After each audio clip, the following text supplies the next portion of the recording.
मुझे बहुत डर लग रहा है। वो देखो, वहाँ कोई है। भागो, जल्दी भागो।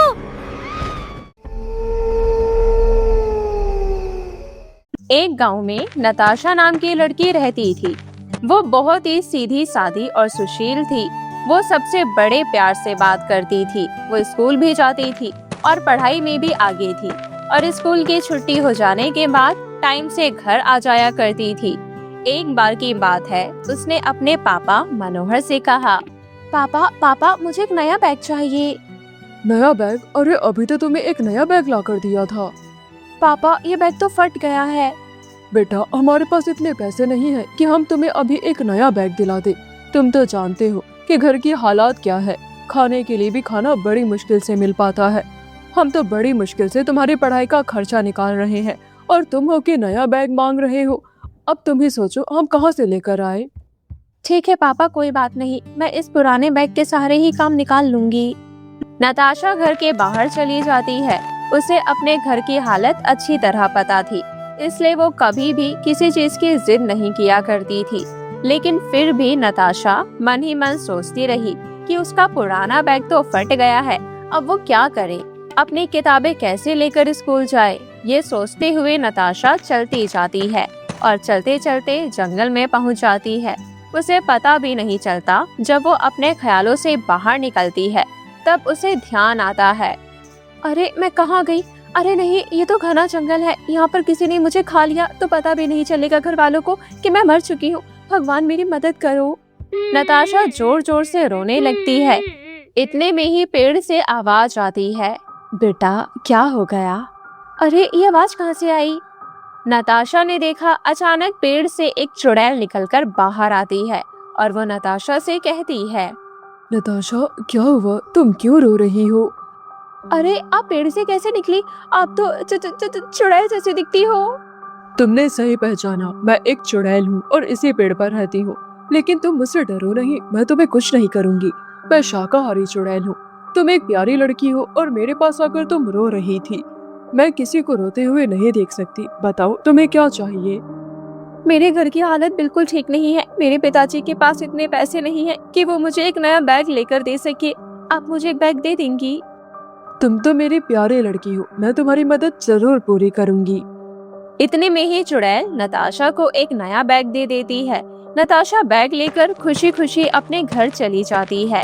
तभी नताशा की माँ जमुना नया बैग देखकर नताशा से पूछती है, अरे नताशा, तुम ये नया बैग लेकर कहाँ से आई हो। माँ, ये एक अच्छी चुड़ैल ने दिया है। चुड़ैल? ऐसा कहकर नताशा अपनी माँ को सारी बात बताती है। नताशा बैग को पाकर बहुत खुश थी। मेरा नया बैग, अब तो मैं नए बैग के साथ स्कूल जाऊंगी। अगले दिन नताशा जल्दी से अपने नए स्कूल बैग में 2 किताबें रखती है और स्कूल के लिए निकल जाती है। स्कूल में जब नताशा अपना बैग खोलती है तो देखती है कि उसके बैग में 4 किताबें हैं। ये क्या, मैंने तो 2 किताबें डाली थी, फिर 4 किताबें कहाँ से आई इस बैग में। ये माँ भी ना बेकार में मेरा बोझ बढ़ा दिया। स्कूल खत्म होने के बाद जब वो घर पहुँचती है तब अपनी माँ से कहती है, माँ मेरे बैग में 2 किताबें एक्स्ट्रा क्यों रख दी, मुझे तो आज 2 ही किताबों की जरूरत थी। बेटिया ये तुम क्या कह रही हो, मैंने तुम्हारे बैग में कोई किताब नहीं रखी।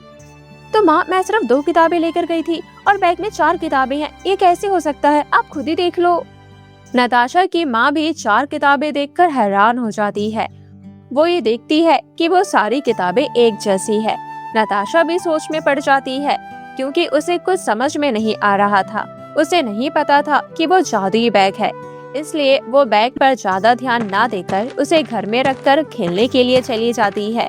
दूसरे दिन नताशा ने बैग में 2 किताब और एक पेंसिल रखी और स्कूल जाते समय अपने पापा से कहती है, पापा पापा आज जब आप बाजार जाओगे तो मेरे लिए तो पेंसिल भी लेकर आना, मेरी पेंसिल बहुत छोटी हो गई है, कभी भी खत्म हो सकती है।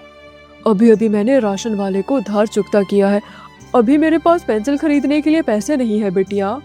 ठीक है पापा, आपके पास जब पैसे हो तब पेंसिल ला देना। ठीक है स्कूल जाओ, तुम लेट पहुंचोगी तो मैडम डांटेंगी।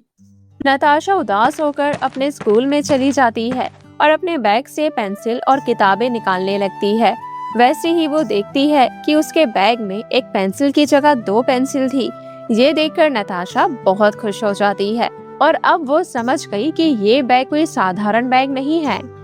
इसका मतलब ये एक जादुई बैग है, इसमें जो कुछ भी डाला जाए वो दुगना हो जाएगा।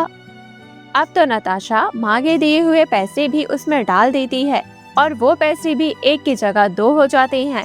अब तो नताशा के पास किसी भी चीज की कोई कमी नहीं थी। जैसे ही उसके पेन खत्म होने लगते हैं उसे वो बैग में रख देती और वो दुगने हो जाते। धीरे धीरे नताशा अपनी सहेलियों की भी मदद करने लगी। एक दिन जब नताशा क्लास में बैठी थी तो उसने देखा कि उसकी क्लास में पढ़ने वाली लड़की बबीता जोर जोर से रो रही थी।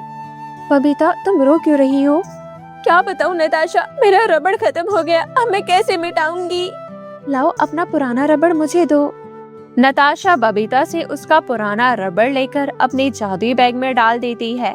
थोड़ी देर बाद नताशा को 2 नए रबड़ मिलते हैं। नताशा दोनों नए रबड़ बबीता को दे देती है। बबीता नया रबड़ पाकर बहुत खुश हो जाती है। अब हर बच्चा अपनी परेशानी लेकर नताशा के पास आता था। घर में भी अगर कुछ भी खत्म हो जाता तो नताशा उसको अपने बैग में रख देती और वो चीजें दुगनी हो जाती। कभी वो माँ की चूड़ियों को बैग में रखती तो कभी माँ की बिंदी को। अरे वाह, आजकल तो मेरी बिंदियाँ खत्म ही नहीं होती। मेरे पास नई चूड़ियाँ भी आ गई है। नताशा, तुम ये कहाँ से लेकर आ रही हो? माँ, ये तो जादुई बैग का कमाल है। तुम और तुम्हारी फालतू की बातें, मुझे तो यकीन नहीं होता। कोई बात नहीं माँ, आप चूड़ियाँ पहनकर खुश रहो। क्योंकि वो सबकी मदद कर पा रही थी, लेकिन दीपाली नाम की उसकी एक सहेली जो कि उसके पड़ोस में ही रहती थी, नताशा से बहुत जल रही थी। उसे ये देखकर बिल्कुल भी अच्छा नहीं लग रहा था, क्योंकि हर जगह नताशा की तारीफ हो रही थी। इसलिए दीपाली नताशा के घर जाती है और खिड़की से नताशा का जादुई भूतिया बैग देख लेती है। अब मैं नताशा की बच्ची को बताती हूँ, अब ये बैग मेरा है, अब ये कोई जादू नहीं कर पाएगी। दीपाली ने मौका पाकर नताशा का जादुई बैग चुरा लिया। जादुई बैग गायब देख नताशा काफी परेशान हो गई। वो जादुई भूतिया बैग को हर जगह तलाश करने लगी। माँ, मेरा बैग कहाँ गया? कहीं दिखाई नहीं दे रहा। यही कहीं होगा बिटिया। अरे नहीं माँ, मैंने उसे बहुत ढूंढा, घर में कहीं नहीं मिला। इधर नताशा जादुई बैग ना मिलने से बहुत दुखी हो रही थी। वहीं दूसरी ओर दीपाली जादुई बैग चुराकर खुशी से नाच रही थी। अभी नताशा की बच्ची कैसे जादू दिखाती है। अब मैं इस जादुई बैग की मदद से अपने हर पुराने सामान को डबल कर लूंगी और कोई मुझसे मदद मांगने आएगा तो मैं किसी की फ्री में मदद नहीं करूंगी, बल्कि मदद करने के बदले उनसे पैसे लूंगी। दीपाली जादुई बैग को लेकर बहुत खुश थी। फिर उसने जादुई बैग में बारी बारी से पेन, पेंसिल, रबड़, यहाँ तक कि अपने पहनने वाले कपड़े, सैंडल, मेकअप का सामान भी रखा और देखते ही देखते उसका दुगना मिला। उधर नताशा बहुत ही परेशान थी। वो जादुई बैग के बिना बहुत उदास थी। वो उसका बहुत ख्याल रखता था और लेकिन दीपाली ने तो उस बैग को इस्तेमाल कर यूं ही कोने में फेंक दिया था। फिर दीपाली नए कपड़े, सैंडल पहनकर अपनी सहेलियों को दिखाने के लिए निकली। दीपाली के पास नए कपड़े और सैंडल देखकर उसकी सहेलियां उससे पूछने लगी, क्या बात है दीपाली, तुमने तो आज नई ड्रेस और सैंडल पहनी है, क्या तुम्हारा बर्थडे है? अरे नहीं, मेरा आज कोई बर्थडे नहीं है, बस मेरा मन किया इसलिए पहन लिया। तो बताओ मैं कैसी लग रही हूँ? अच्छी लग रही हो। वो तो मैं हर रोज लगूंगी। क्या तुम्हारी कोई लॉटरी वॉटरी लगी है? बताओ हमें। मैं तुम्हें क्यों बताऊं, टॉप सीक्रेट है। इतना बोलकर दीपाली इतराते हुए अपने घर की ओर जाने लगी। वहीं उसकी सहेलियां आपस में बातें करने लगी। अरे आज दीपाली को क्या हो गया, ये इतना इतराने क्यों लगी? पहले तो ऐसे थी नहीं, फिर अचानक क्या हो गया? और ऊपर से इसके पास नए कपड़े और सैंडल कहाँ से आए? उधर जब दीपाली अपने घर पहुँची तो दंग रह गई। अरे ये क्या, घर में इतने चूहे कहाँ से आए? अरे ये तो घर का सारा सामान कुतर रही है। माँ बाजार जाएगी तो मुझे बहुत मारेगी, ये कैसे हो गया? दरअसल दीपाली घर से बाहर जाते समय जादुई बैग को घर के एक कोने में फेंक कर चली गई थी। तभी उसमें 2 चूहे बैग के अंदर घुस गए और वो 4 होकर बाहर निकले। फिर 4 चूहे अंदर घुसकर 8 होकर बाहर निकले। इसी तरह से चूहे की संख्या बढ़ती चली गई और दीपाली का पूरा घर चूहा से भर गया। वो अपनी जान बचाकर घर से बाहर की ओर भागी। मुझे कोई बचाओ, बचाओ, मेरे घर में चूहों की फौज ने हमला कर दिया है। दीपाली की आवाज सुनकर नताशा समझ जाती है कि उसका जादुई भूतिया बैग उसी के पास है नताशा तुरंत दीपाली के घर जाती है और अपने जादुई भूतिया बैग को उठा लेती है। अरे वाह, मेरा जादुई बैग मुझे मिल गया। ये कहते हुए नताशा अपना जादुई भूतिया बैग लेकर अपने घर वापस लौट जाती है। वहीं लालची दीपाली के घर का सामान चूहे मिलकर पूरी तरह बर्बाद कर देते हैं और वो अपना माथा पकड़कर बैठ जाती है। भूतिया आईना। किसी शहर में 4 लोगों का एक परिवार रहता था। परिवार में रमेश, रमेश की पत्नी और उनके 2 बच्चे थे, जिनका नाम चीकू और बबली था। महेश को अपने परिवार के साथ शहर में आए कुछ ही समय हुआ था, लेकिन नए घर में आते ही रमेश की बेटी बबली का बर्ताव कुछ बदल सा गया था। बबली ज्यादातर या तो अकेले रहती थी या फिर आईने के सामने बैठकर कुछ न कुछ बोलती रहती थी। वाह, तुम कितनी अच्छी अच्छी बातें करती हो। अब से तुम ही मेरी बेस्ट फ्रेंड हो। वैसे तुम मुझसे खेलने बाहर कब आओगी? बबली आईने के सामने बैठकर बातें कर ही रही थी कि तभी वहाँ बबली की मम्मी सरिता आ जाती है। बबली बेटा, तुम आईने के सामने बैठकर किससे बातें करती रहती हो? मम्मी, मैं अपनी एक दोस्त से बात करती हूँ। दोस्त? पर यहाँ तो कोई नजर ही नहीं आ रहा। कहाँ है तुम्हारा दोस्त? वो आपको नजर नहीं आएगा क्योंकि वो मेरे आईने में रहता है। वो मुझसे बहुत सारी बातें करता है। बबली, ये तुम कैसी बातें कर रही हो? आईने में हमें खुद का ही प्रतिबिंब दिखाई देता है, जहाँ तुम्हारा कोई दोस्त नहीं है। अपनी पढ़ाई पर ध्यान दो। आईने के सामने बैठकर अपना समय बर्बाद मत किया करो। पर मम्मी, मैं सच बोल रही हूँ, मेरी बात का विश्वास करो। तुम उल्टी सीधी बातें करना बंद करो और सो जाओ, रात बहुत हो गई है। बबली की बात को नजरअंदाज कर सरिता वहाँ से चली जाती है। ऐसे ही दिन बीत जाते हैं और बबली का व्यवहार सबसे अलग होता जाता है। उसे घर के हर आईने में कोई न कोई दिखाई देता था, जिससे वो रोज बातें किया करती थी और उसे अपना दोस्त बताती थी। एक दिन बबली आईने के सामने बैठकर बातें कर रही थी। तुम्हारी वजह से मैं अपनी पढ़ाई ढंग से नहीं कर पा रही। सारा दिन भर तुमने मुझे आईने के सामने बैठा कर रखा है। प्लीज अब तो मेरा पीछा छोड़ दो। तभी उसका भाई चीकू ने उसे अकेले बातें करते हुए देख लिया। ये बबली को क्या हो गया है? घर के हर आईने में ऐसा कौन सा दोस्त दिखाई देता है जिससे बबली पूरा दिन बातें करती है? कुछ तो गड़बड़ है, मुझे पता लगाना होगा। चीकू अपनी बहन पर नजर रखने लगता है। कुछ दिनों के बाद चीकू को बबली के कमरे में से अजीब सी आवाजें आती है। अरे, ये कैसी अजीब सी आवाज आ रही है बबली के कमरे से? कहीं बबली किसी मुसीबत में तो नहीं? चीकू फटाफट से बबली के कमरे में जाता है और अंदर जाकर चारों तरफ देखने लगता है। तभी चीकू को आईने में एक परछाई दिखाई देती है, जिसे देखकर चीकू बुरी तरह घबरा जाता है। चीकू कमरे से भागकर अपने मम्मी पापा के पास जाता है। मम्मी पापा, जल्दी मेरे साथ बबली के कमरे में चलिए, मुझे आपको कुछ दिखाना है। लेकिन बेटा, हुआ क्या? तुम इतने घबराए हुए क्यों हो? पहले आप दोनों मेरे साथ बबली के कमरे में चलो, फिर सब बताता हूँ। इतना कहकर चीकू अपने मम्मी पापा को बबली के कमरे में ले गया। देखिए मम्मी पापा, इस आईने में देखिए, इसमें भूत है। रमेश और उसकी पत्नी आईने में देखते हैं, लेकिन उन्हें वहाँ अपनी परछाई के अलावा और कुछ भी दिखाई नहीं देता। वो गुस्से में चीकू से बोलते हैं। ये सब क्या है चीकू? ऐसा मजाक क्यों किया तुमने? हाँ चीकू, तुम्हें शर्म आनी चाहिए। इतने बड़े हो गए हो और ऐसा मजाक, ये सब दोबारा नहीं होना चाहिए। ये बोलकर वो दोनों वहाँ से चले जाते हैं और उनके जाते ही परछाई आईने में फिर से वापस आ जाती है। वो परछाई भारी आवाज में चीकू से कहती है। क्या हुआ चीकू, मैं तुम्हें पसंद नहीं आई क्या? आवाज सुनते ही चीकू डर के पीछे देखता है तो उसे वो परछाई आईने में नजर आती है। परछाई देखते ही चीकू बहुत डर जाता है। भूत! इस आईने में भूत है, कोई बचाओ मुझे। चीकू कमरे से भागने की कोशिश करता है, लेकिन कमरे का दरवाजा बंद हो जाता है। क्या हुआ चीकू, कहाँ जा रहे हो? तुम यहाँ आ गए हो तो मुझसे बात किए बिना यहाँ से नहीं जा सकते। तुम्हें मुझसे क्या बातें करनी है? प्लीज मुझे जाने दो, मुझे और मेरी बहन को छोड़ दो। नहीं, बिल्कुल नहीं, मैं किसी को नहीं छोड़ूंगी। तुम्हारी बहन बबली मेरी दोस्त है।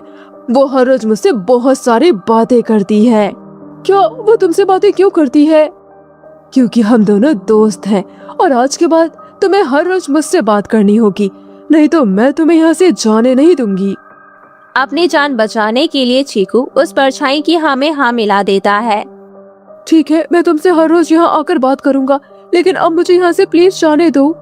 ये सुनकर परछाई चीकू को कमरे से जाने देती है, लेकिन उस दिन से चीकू को भी वो परछाई घर के हर आईने में नजर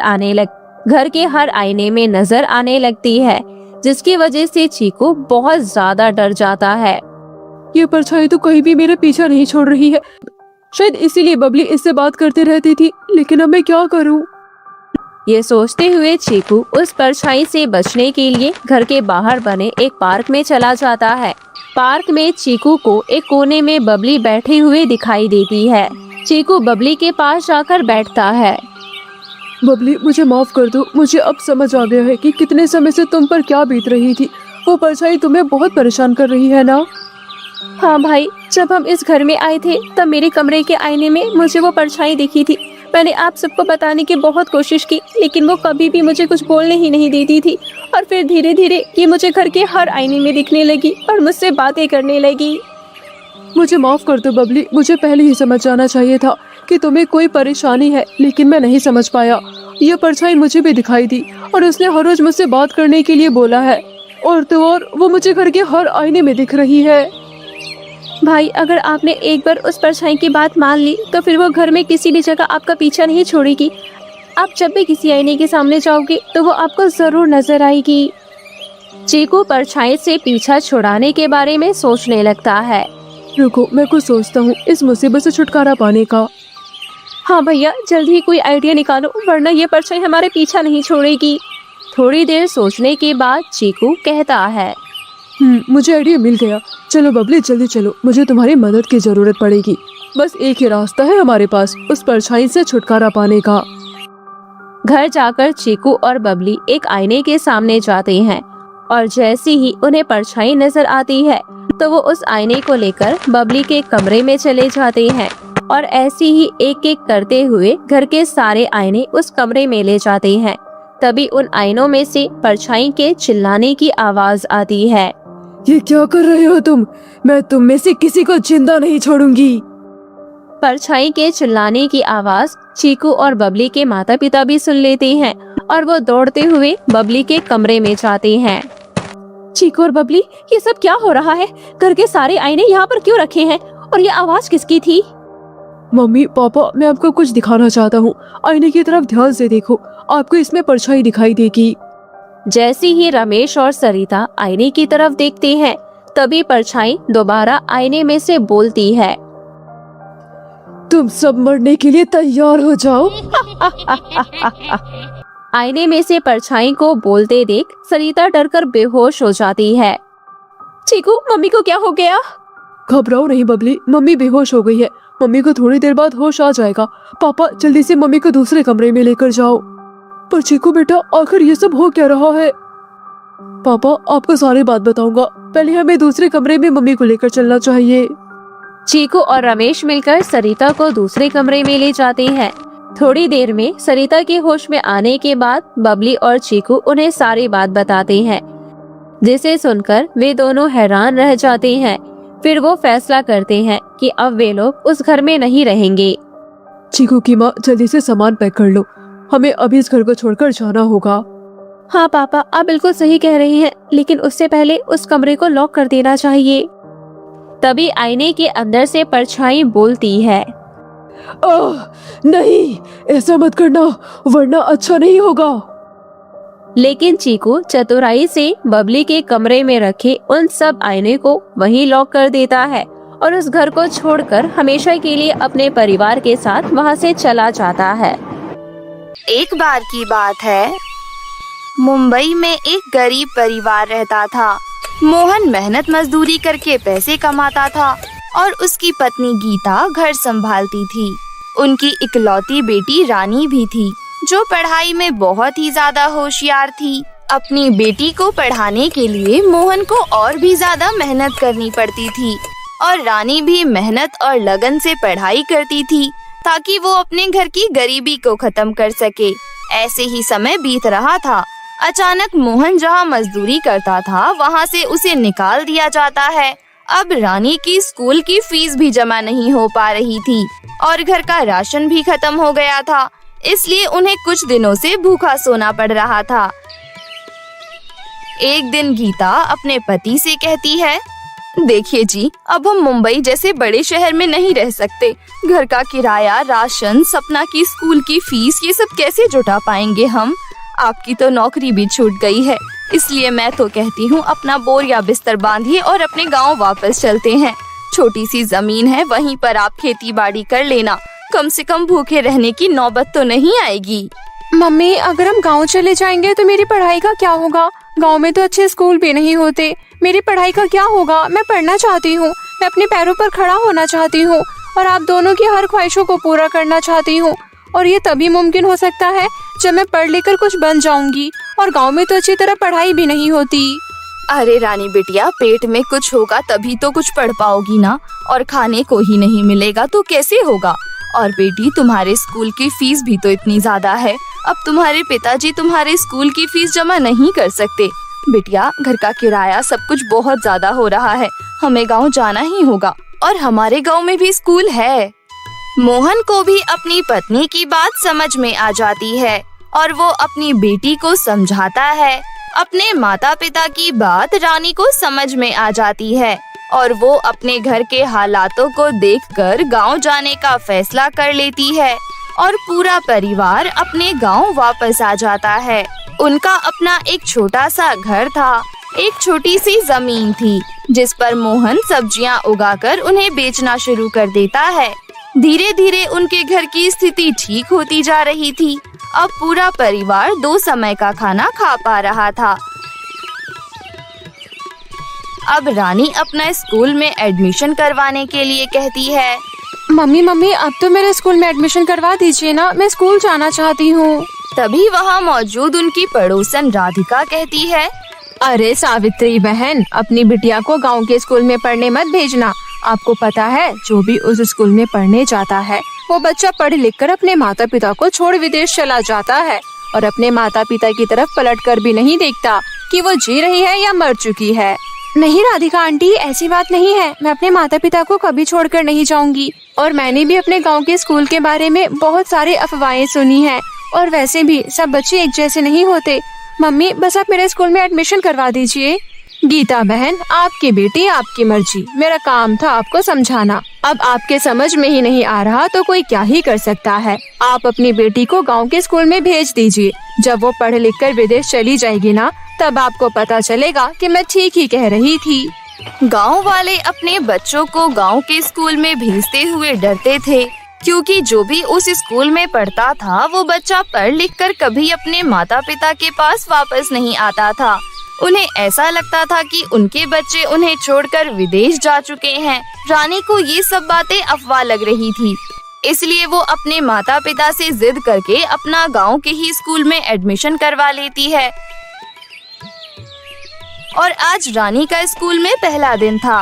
वो स्कूल में जैसे ही कदम रखती है तो उसे बहुत अच्छा महसूस होता है, क्योंकि वहाँ बहुत सारे बच्चे थे और वो सभी बच्चे बहुत अच्छे से पढ़ाई कर रहे थे और टीचर भी बच्चों को बहुत ही अच्छी तरह से समझा रही थी, बहुत प्यार से उनसे बातें कर रही थी।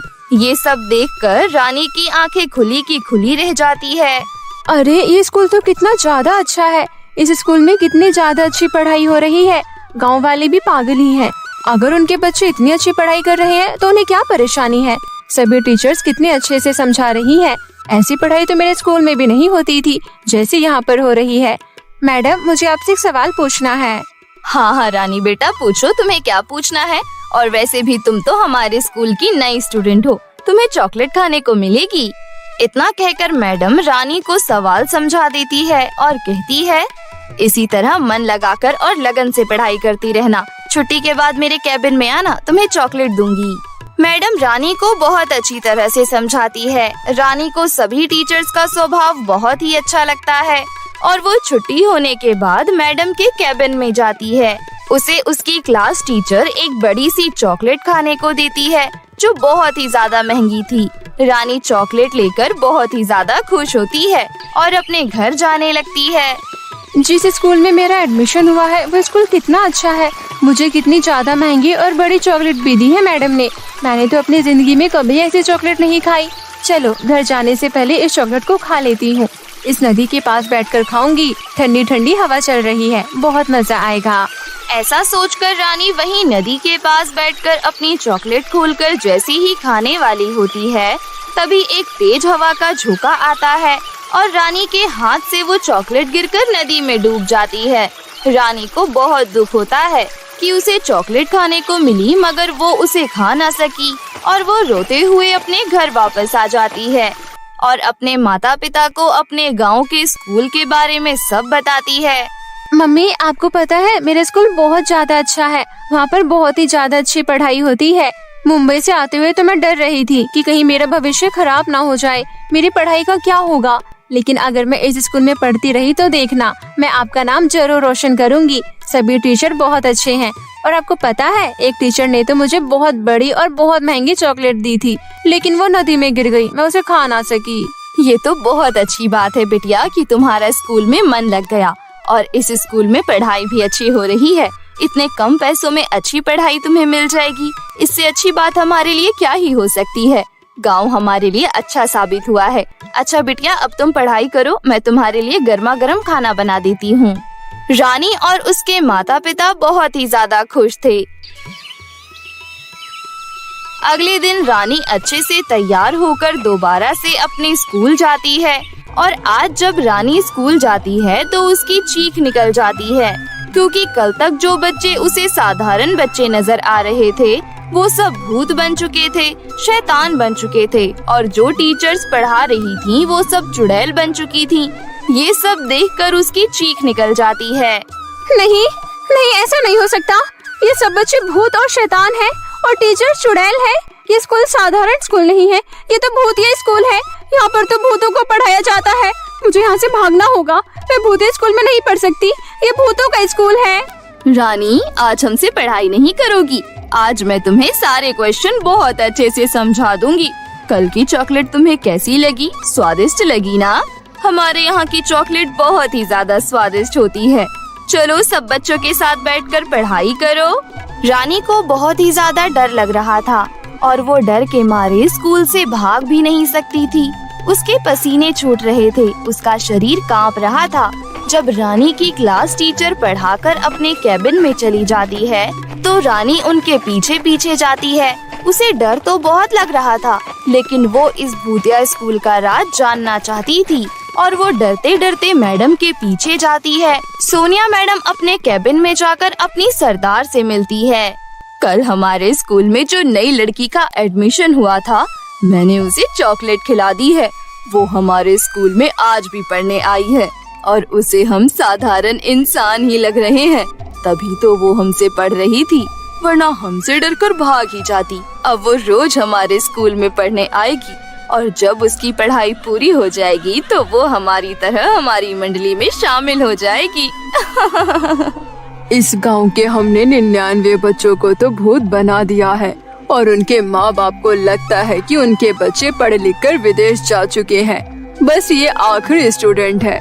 2 साल तक हमारे स्कूल में पढ़ाई करती रहेगी तो हमारी मंडली में शामिल हो जाएगी। उसके बाद जो हम हासिल करना चाहते हैं वो हम आसानी से हासिल कर लेंगे और हमें कोई नहीं रोक सकता। ये भूतिया स्कूल इस गांव के ऊपर कहर बनकर बरसेगा। किसी को नहीं छोड़ेंगे, किसी को भी नहीं। हम किसी भी गांव वालों को नहीं छोड़ेंगे, क्योंकि इस स्कूल में मुझ पर और आप पर बहुत टॉर्चर किया गया है। हमें बहुत सताया गया है और गांव वालों ने हमारी मदद नहीं की, हमारा साथ नहीं दिया। अगर गांव वाले हमारा साथ देते तो ना हम मरते, ना हम चुड़ैल बनते और ना ही हम भूतिया स्कूल बनाते। अब इस भूतिया स्कूल के सभी भूत गांव वालों को कच्चा चबा जाएंगे, तब जाकर हमारी आत्मा को शांति मिलेगी। बहुत समय पहले की बात है। झारखंड के एक छोटे से गांव में नित्या अपने माता पिता के साथ रहती थी। वो अपने माता पिता की बहुत लाडली थी। उसके माता पिता उसे कोई भी खुशी देने से पीछे नहीं हटते थे। वो भी अपने माता पिता से बहुत प्यार करती थी। वो दिखने में भी काफी खूबसूरत थी। उसकी भूरी आंखें और लंबे बाल उसकी खूबसूरती पर 4 चांद लगा देते थे। लेकिन इन कुछ दिनों से नित्या बहुत बीमार रहती थी। उसके माता पिता ने आसपास के छोटे मोटे डॉक्टरों से उसका बहुत इलाज करवाया, लेकिन वो ठीक ही नहीं हुई। अंत में वो उसे बड़े हॉस्पिटल ले गए। वहाँ पर डॉक्टरों ने टेस्ट करवाने के लिए कहा। टेस्ट के बाद पता चला कि नित्या को तो ब्लड कैंसर है। ये खबर जानकर नित्या के माता पिता के पैरों तले जमीन खिसक गई। वो किसी भी हाल में अपनी इकलौती बेटी को खोना नहीं चाहते थे। नित्या की माँ साधना का तो रोते रोते बुरा हाल हो रहा था। ऐसा कैसे हो सकता है जी? हमने तो अपनी बेटी का शुरुआत से ही बहुत ध्यान रखा था। भगवान ने हमें एक ही औलाद दी और उसको भी इतनी भयानक बीमारी दे दी। अपने आप को संभालो साधना, अभी हम दोनों को मिलकर नित्या का ख्याल रखना है।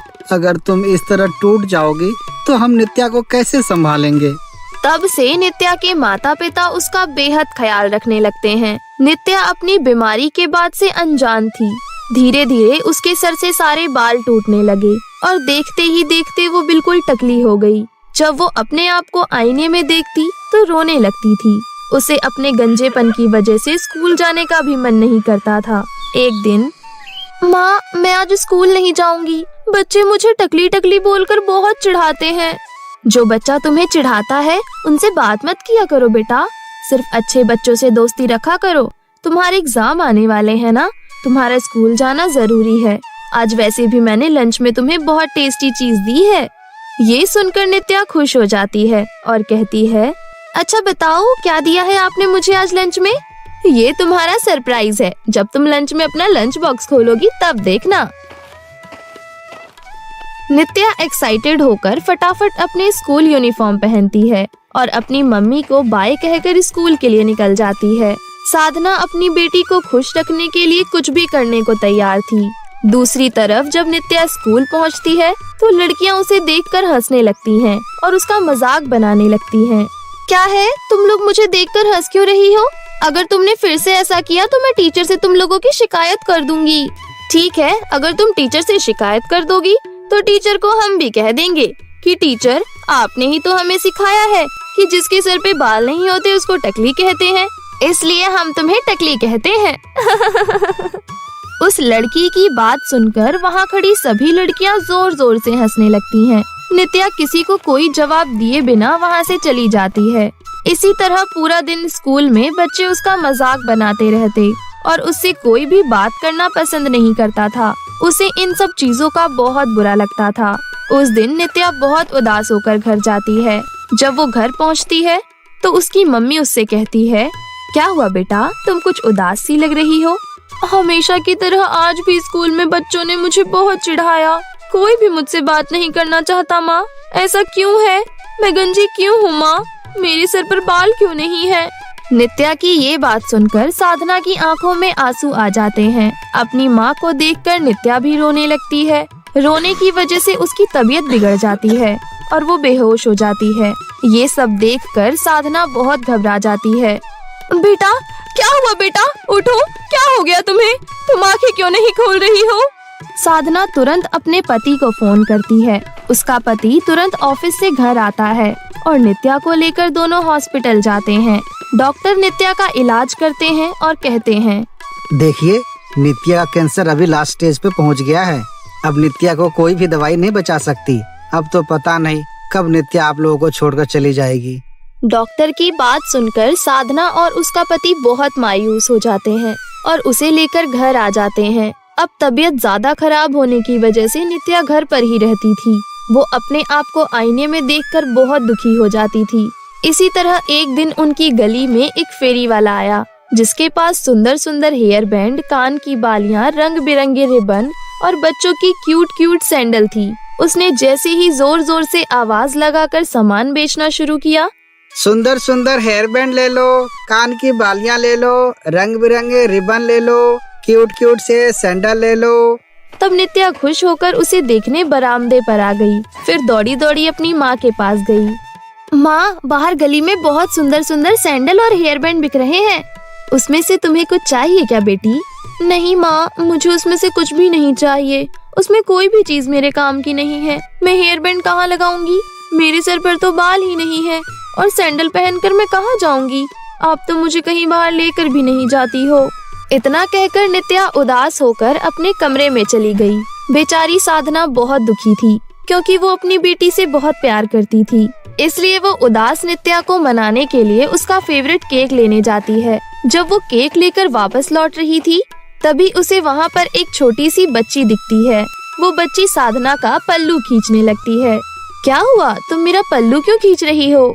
मुझे बहुत जोरों की प्यास लगी है लेकिन मैं कुएं से पानी नहीं निकाल पा रही हूँ। तुम मेरे लिए इस कुएं से पानी निकाल दो ना। साधना मुस्कुराती है और कुएं से पानी निकालकर उस छोटी बच्ची को दे देती है। देखो, मैं अपनी बेटी के लिए केक लेकर जा रही हूँ, लो थोड़ा सा तुम भी खा लो। साधना थोड़ा सा केक उस बच्ची को दे देती है। फिर वो बच्ची अचानक से एक परी का रूप ले लेती है और कहती है, मैं जानती हूँ साधना, तुम्हारी बेटी को कैंसर है और तुम इस वजह से बहुत परेशान हो क्योंकि तुम किसी भी हालत में उसे खोना नहीं चाहती। कौन हो तुम? अभी तो तुम छोटी सी बच्ची थी, अचानक से परी में कैसे बदल गई? मैं परी ही हूँ साधना। मैं यहाँ तुम्हें इस जादुई कुएं के बारे में बताने आई थी। तुम्हारी सारी परेशानी का हल इस कुएं के पास है। लेकिन ऐसा कैसे हो सकता है? ये कुआं भला मेरी मदद कैसे करेगा? तभी साधना देखती है कि कुएं के अंदर से एक चमकदार हेयर बैंड और सैंडल निकल रहे हैं। ये देखकर साधना हैरान हो जाती है। तभी वो परी कहती है, देखा तुमने, इस कुएं ने ये जादुई हेयर बैंड और सैंडल तुम्हारे लिए प्रकट किया है। लेकिन ये दोनों चीजें मेरी मदद कैसे कर सकती हैं? ये जादुई सैंडल जब तुम अपनी बेटी को पहनाओगी तो उसकी कैंसर की बीमारी बिल्कुल ठीक हो जाएगी और ये जादुई हेयर बैंड लगाते ही उसके बाल बहुत लंबे, घने और खूबसूरत हो जाएंगे। क्या सच में इन दोनों चीजों से ये संभव है? हाँ साधना, आपका बहुत बहुत धन्यवाद परी जी। मैं आपको बता भी नहीं सकती कि मैं कितनी खुश हूँ। आपने तो क्षण भर में मेरी सारी परेशानियाँ हल कर दी। धन्यवाद मेरा नहीं साधना, इस कुएं का करो। परी के कहे अनुसार साधना कुएं का धन्यवाद करके वो दोनों चीजें लेकर घर चली जाती है। घर जाकर साधना अपनी बेटी को आवाज लगाती है, नित्या, ओ नित्या, देखो मैं तुम्हारे लिए क्या लेकर आई हूँ। नित्या खुशी खुशी अपने कमरे से बाहर आती है। क्या लाई हो माँ? साधना वो हेयर बैंड और सैंडल नित्या को दिखाती है। वो दोनों चीजें देखकर नित्या उदास हो जाती है। अब आप भी मेरा मजाक बना रही हो? आपको पता है ना मेरे सर पर बाल नहीं है, फिर मैं ये हेयर बैंड कैसे लगा सकती हूँ? अरे मेरी प्यारी बच्ची, तू एक बार इस हेयर बैंड को अपने सर पर लगा तो सही, फिर इसका जादू देखना। नित्या उस हेयर बैंड को अपने सर पर लगाती है और उसके ऐसा करते ही उसके सर पर बहुत लंबे घने बाल आ जाते हैं। ये देखकर नित्या बहुत खुश होती है। माँ, ये तो सच में कमाल हो गया। नित्या खुशी के मारे उछलने कूदने लगती है और तभी उसे चक्कर आ जाता है और वो बेहोश हो जाती है। एक पल के लिए तो साधना घबरा जाती है, लेकिन फिर उसे कुएं के द्वारा दिए गए जादुई सैंडल की याद आती है। साधना जादुई सैंडल नित्या के पैरों में पहना देती है। उसके ऐसा करते ही नित्या की आंखें खुल जाती है और वो अपने आप को बहुत ही अच्छा महसूस करती है। माँ, मुझे बहुत अच्छा फील हो रहा है, जैसे हमेशा पूरे शरीर में दर्द रहता था, अब बिल्कुल भी नहीं हो रहा। और देखो मेरे बाल भी लंबे हो गए। शाम को जब पिताजी घर आएंगे तब उन्हें मैं सरप्राइज दूंगी। शाम को जब साधना का पति घर आता है तो नित्या का बदला हुआ रूप देखकर वो बहुत हैरान हो जाता है। तब साधना अपने पति को सारी बात बताती है। सारी बातें जानकर साधना का पति भी बहुत खुश होता है। अब उस परिवार को किसी चीज का दुख नहीं था। जब डॉक्टर से नित्या को दिखाया जाता है तो पता चलता है कि नित्या की सारी बीमारी खत्म हो गई है। ये जानकर नित्या के माता पिता चैन की सांस लेते हैं। उस दिन के बाद से नित्या आम बच्चों की तरह अपनी जिंदगी व्यतीत करने लगती है और जो भी कैंसर की इस खतरनाक बीमारी से जूझ रहा होता है वो लोग जादुई हेयर बैंड और जादुई सैंडल की मदद से उसकी मदद किया करते थे। इस प्रकार लोगों की मदद करते हुए वो परिवार अपना जीवन खुशी खुशी व्यतीत करने लगता है।